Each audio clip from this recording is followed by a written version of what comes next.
two populations are not normally distributed, the difference between their medians is tested using the paired sample sign test. It is often used when the data is not normally distributed or when the conditions needed for parametric tests like the paired t-test are not satisfied. In the paired sample sign test, each pair of observations is examined and the sign of difference between the paired values is determined. The absolute values of the differences are not considered in this test, only the signs. In simple terms, the test counts the number of positive and negative differences and compares them to see if there is a difference that may be considered to be significant between the two variables.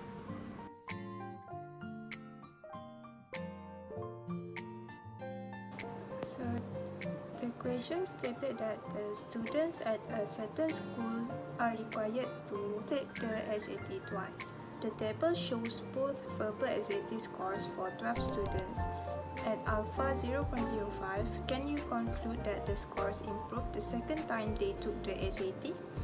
So based on the table that was shown, the number of the students from the first student until the 12th student and the score on the first SAT or the first until the 12th student is 532, 524, 623, 428, 506, 581, 538, 507, 505, 551, 470 and 651. And the score on the second SAT is 587, 520, 599, 419, 505, 583, 601, 509, 599, 550, 520 and 703. So from the question, we obtain the alpha is 0.05 and the sample is 12. So the question stated that the students at a certain school are required to take the SAT twice. The table shows both verbal SAT scores for 12.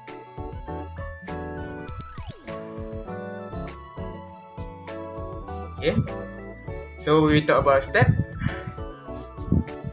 So we use the paired sample sign test step, or you can say sample sign test. So first step we need to do is identify the claim, state the null and alternative hypothesis. So we need to state HO and HA. Then we need to specify the level of significance, or you can say identify the alpha. In the normal case, they already be given in the question, like 0.05 for the alpha.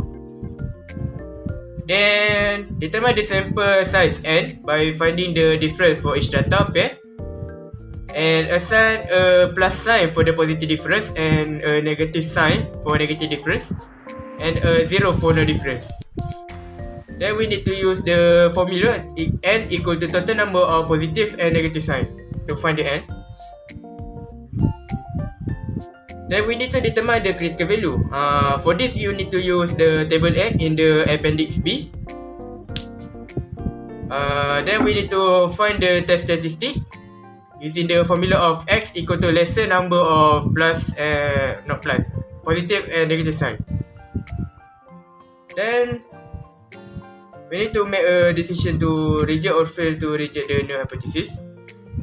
If the test statistic is less than or equal to the critical value, we need to say that we reject HO. Otherwise, if the test statistic is more,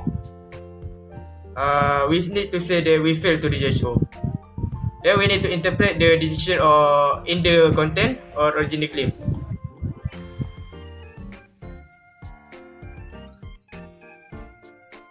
Case study 2. Students at a certain school are required to take the SAT twice.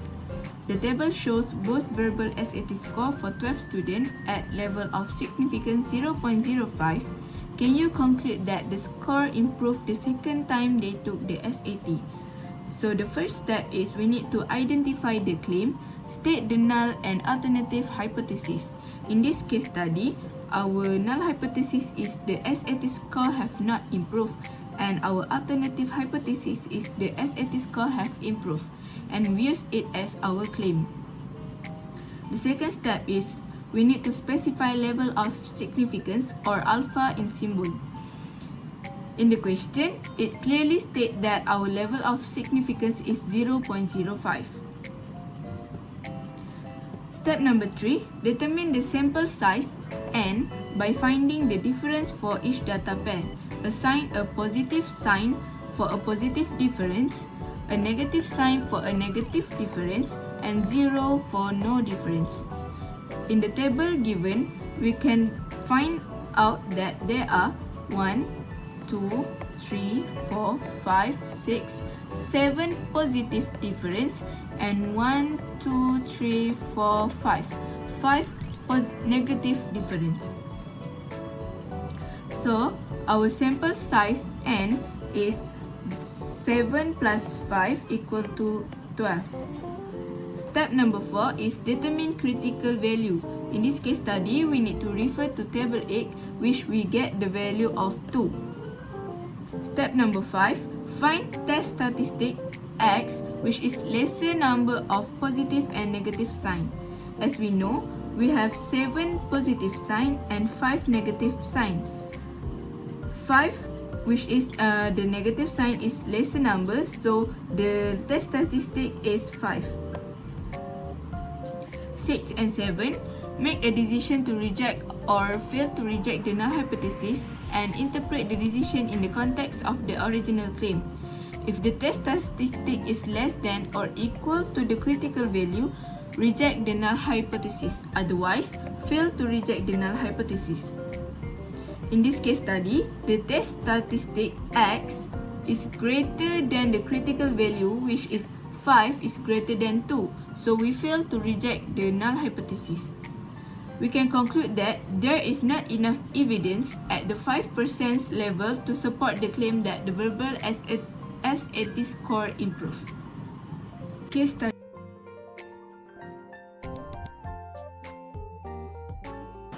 To conclude, as the calculated X value is higher than the critical value, which is X equal to 5, higher than 2, HO is failed to reject.